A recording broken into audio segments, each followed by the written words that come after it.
Right now, though, let's turn our attention to other major news today, and that is the release of yet more inmates after just 4/10 of their sentence has been served, just 40% of their sentence, 1,100 criminals. Many of those actually violent criminals deliberately. Last time round, violent criminals were released, but it was supposed to be an accident.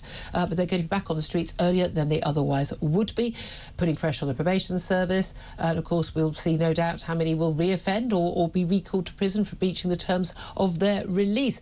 But this is on the day that the government is announcing a full review into prison sentencing. It's going to be led by a former Justice Secretary, but a Conservative one, in David Gauke, who has openly said, even when he was Justice Secretary, he didn't believe in short-term prison sentences. So are we going to see fewer people going to prison even now than they were going now, and serving community sentences? Well, let's talk about that and whether or not that would actually make a difference to our crime levels with Ian Atchison. He's a former prison governor himself. He's also author of Screwed, Britain's Prisons Crisis and How to Escape It. Good afternoon to you, Ian. Hi, Julie. Thank you so much for joining us. Now, we've spoken to you many times in the past, actually, about very serious criminals, terrorists and what happens to them behind bars and when they're released. This, I suppose, is about what we're talking about, low-level criminals. Now, what might be low-level to the prison service or to the justice system or to, the Justice Secretary might not feel low-level to those people who are the victims of that crime, repeated shoplifting, bag theft, which happened to me a few months ago, and others. These are sort of low-level minor crimes. Well, they're not to the victims. But first question, very simple. Does prison work, and how does it work, and who does it work for? Big question. OK, well, prison should work is the answer. It works in many other countries in Europe where short sentences are used to good effect, and they've got dramatically lower reoffending rates than ours. It's not a perfect comparison to make because there's lots of cultural stuff in the middle of that. But, prison could work here. It's just that we are uniquely bad at, delivering short sentences. In what way? Because look at all the ways. Look at what the Chief Inspector of Prisons says about prisons repeatedly when he has to walk out of some of them that are awash with squalor, endemic violence, that are controlled by criminal gangs that have a literally captive audience to distribute drugs to with a massive markup, where you cannot recruit decent staff and keep them because they're thrown into the maw of such a violent place where there is, they're not doing a vocational job. They're merely keeping people alive, and sometimes not even that. Yeah. So that's the environment that we're putting people into to serve short sentences. And this is why I get a bit frustrated by the sort of tired old mantra that short prison sentences do not work. They could work if we had the time and the space, and fundamentally, if we have the foundation of safety to allow communities not to be tortured by people. And you've quite rightly said, some of the people that are released, have been released and are going to be released on the second tranche of this mass release process are dangerous. I mean, there's no question about it at all. If you're in prison now for over 5 years, you qualify with some restrictions for being released. Yeah. If you're in prison for over 5 years, you've done something pretty badly wrong. Well, that's true. So I think it's unavoidable that you're going to release risky and dangerous offenders. Now, I've been on record as saying that this process is the worst thing to do apart from all of the alternatives. I don't think the Conservatives, have got anything to cry about here, because they gifted this hospital pass to Keir Starmer of a system that was about to run out of space. But at the same time, we've got to be clear about this. There have been mistakes in the first tranche of, as you've pointed out, of release of offenders, which has led to further offences being committed. A lot of those people are going to be recalled, sometimes recalled for ridiculous reasons because they've failed to turn up to one appointment. But otherwise, that they've been involved in offending again. And the person or the group of people that don't really feature in any of this at all are victims. Yeah. Yeah, I mean, that's the key thing. And when people say, prison does work, well, it does work for those people who get respite while those people are behind bars. You say, I mean, I've often thought people say that the short-term prison sentences don't work because you haven't got time to work with people, get them into rehab, get them into education and things like that. We know there's a massive issue of drug dependency even before people get to prison, and illiteracy, and people being failed by, care and parents' care, society, school, you name it. But I would have thought that was an argument for a longer sentence. But we know that even with longer sentences, currently, because of the overcrowding, because of the pressure on the prison system, we are looking, and understaffing, we're looking at prisoners spending 23 hours a day in their prison cells. I mean, that is definitely 100% not the answer. Is the answer then, is it money? Is it because building more prisons, which is what I think we should do, so that we've got enough space whenever we do need it, but also better prisons, you know, more humane, because the punishment is losing your freedom, not putting people in disgusting conditions, you know, Victorian jails, you know, peeing in a bucket and the like. But and overcrowding, that doesn't help anybody. But is the answer more money in terms of it costs a lot of money to have therapy groups, to rehabilitate people, to have enough prison officers that you can get people out of their cells, that they're working, that they're learning, that all of that stuff, because all of that would be worthwhile. You know, the Nordic countries do a lot of this stuff, and their reoffending rates are much lower. Yes, well, it also, of course, costs a lot of money, or should cost a lot of money, to have effective community penalties. And that's one of the things that the sentencing review will look at. And it should be looking at why we are actually not great at community penalties, where offenders are properly supervised and they've got purposeful ways of addressing their offending behaviour in the community. You can have success, better success than throwing them into these penal dustbins we've got at the moment. But it all costs money. And the thing that we cannot ignore at the moment is that rather than, the risk is being displaced, is what I'm trying to say. You know, the prisoners being moved out of prison, but they're still expected to be supervised by a probation service that is on its knees. Yeah. And that, you know, a probation service has unfortunately been responsible for multiple failures of public protection, sometimes appalling ones that have resulted in serious further offences, death. Across the nation, I think there's 10 out of 12 probation areas are running at 100% of capacity. In London, it's 127%. And in London, in the probation service, the average, and this is the average sickness in some probation areas in London, is 25.7 days a year. The majority of that is down to stress. Yeah.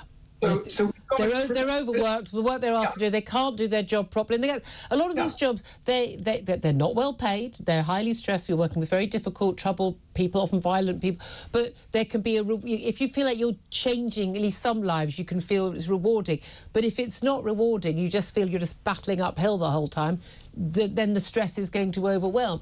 Is this the same situation with, say, social workers, where we wag our fingers at the social workers who fail when a child isn't taken into care, but then you realise some poor social workers got no one senior looking after them. They're in their late 20s and they're basically looking after 40 children, all of whom are at risk. And wrong decisions get made all the time. Are we in that sort of territory where everything is just at such breaking point, in such in such a mess that actually, of course, things are going to go wrong? Yes, but that we shouldn't have an acceptable level of failure that is as big as that, frankly. Absolutely. And that's the job of government. But and is it down to money then? Is it fundamentally we need to have more money to pay people more, to get more people to stay in the job and hire more people? Right. I mean, at the moment, what you've got is what I'd call moral injury, where people are being asked to do impossible jobs across the services that you've described, and they're not able to do it and they fall over. So yes, there has to be a difficult conversation with the public that says, if you want a criminal justice system that is purposeful, that is humane, and stops criminals making further victims, you have to pay more for it, or we have to stop sending anything like the number of people that we've got to prison. I don't think that would pass the public confidence test. No, exactly. We've got to put more money in. Well, I mean, let's talk about this plan, this idea. And we know this is what the Conservatives are going to, the Labour Party are going to do, but it was something the Conservative former Justice Secretary David Gauke wanted to do as well, is instead of having, these low-level offenders going into prison for a short period of time, lives disrupted, often families broken up, they lose their home, they lose their job, etc. I'm fascinated to know how many of these people do have a static home and a permanent job, but they basically have a community order, do community work, be tagged, be under curfew and things like that. How much does that work? Because we're often told people who go to prison reoffend at a much higher rate, but surely that's because by the time someone gets sent to prison, they're already a habitual offender, and it tends to be more low-level criminals who get those sort of community orders. Do community orders work if they are properly enforced, and can they be properly enforced? Well, that's the big issue. I mean, the new idea is now being advanced, apparently, which is house arrest. We've had effectively house arrest for offenders since 1999. It was a Blairite idea, home detention curfew, but it was intended for prisoners who were, I think, 180 days out from finishing their sentence in prison.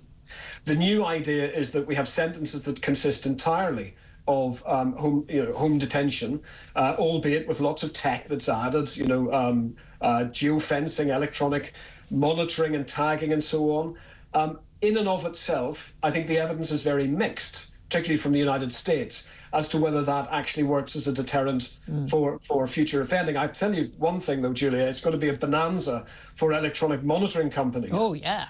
G4S and Serco handed, what was it, 450 million of a contract by the Conservative government after being investigated by the Serious Fraud Office and fined millions for overcharging the state. Yeah. They're going to be jumping for joy here about having this. And so I'm not saying actually that house arrest is a crazy idea that it won't work. I think there's a perception that it's going to be much cheaper. But all the things that we've talked about emerge again. You can't simply stick somebody under their duvet for 6 months and assuming they've got a house to go to, even assuming that the family is a protective factor against offending. Maybe it's a protective well, exactly. They're doing all the other things. Yeah, the local community might be putting in the hard yards of supervision, support, job training, work readiness, everything else, and it costs money. And again, in cases, lots of these men behind bars often involved in some domestic abuse as well. It's not just the only crime they committed. And frankly, a lot of those women would love the respite of their man being in prison. But also, again, it's often the people in their local community. They're part of that sort of world where they're involved in crime. Can I ask you about the claims of two-tier justice, which I think are blatant and obvious at the current time? We've got the case of Lucy Connolly. She was convicted last week after pleading guilty to tweets that were blatantly available. Horrible, nasty tweets, basically inciting people to burn down hostels and hotels where asylum seekers were. She got sentenced. A mother of two, worked as a childminder, no criminal convictions or criminal record whatsoever. She got sentenced to 31 months. She'll serve at least a year. We also had the news yesterday of Peter Lynch, a 61-year-old grandfather who'd been sentenced to 2 years behind bars for his role actually going to a riot, not involved in any physical violence himself. He didn't burn anything, throw anything. He did call police scum, lots of other choice words. He was there at the scene, outside an asylum hotel, where people were cowering inside, terrified for their lives. But he has died behind bars. We don't know the cause of death. There have been reports that he took his own life. We do not know that. There'll be an inquest in that, so I need to make that clear to people. But a lot of people arguing, and I would argue in this case, I don't think either of these people are innocent. I think these people have done bad things. Should either of those people be behind bars? Well, the first thing I want to say to Mr. Lynch's family is that I've got huge amounts of sympathy for them. I don't know what the circumstances are either, but I've seen enough dead bodies in prison to know just how harrowing and awful and tragic that situation is. I'm not sure I agree with two-tier policing. I've actually written that the problem is bigger than that there is no tier policing. That, when we're talking about, for example, policing large pro-Palestinian Gaza marches in London, the issue there isn't that police officers don't want to intervene when nakedly anti-Semitic behaviour is taking place. It's that they simply can't. The ratios don't allow for that. So I think there is a degree of pragmatic policing that's going on that the state should be much more honest about. And say, look, sometimes, and this isn't an exact analogy with what you're talking about, but if there's enough of you in the mob, we won't arrest you. That's what they're saying. Well, this isn't something that should be dismissed, because one of the problems we have in this country is at least a perception of criminal impunity, and that is that some people can do what they like without any consequence. That is exceptionally dangerous, and it also gets propagandized by people, bad actors here, who want to throw the country into further chaos. So the best way to defeat that is for the police and the state to make it very clear. Comms failed completely with police comms with Southport massacre of children, which in part contributed to putting people out onto the streets. But be much better at comms, and be very much better at being seen to intervene when it is possible, to arrest people who are behaving completely illegally, Yeah. to stop this impression that some people, are more deserving of justice than others. Absolutely. Couldn't agree with you more. Ian Atchison, former prison governor, also author of the book Screwed, Britain's Prisons Crisis and How to Escape It.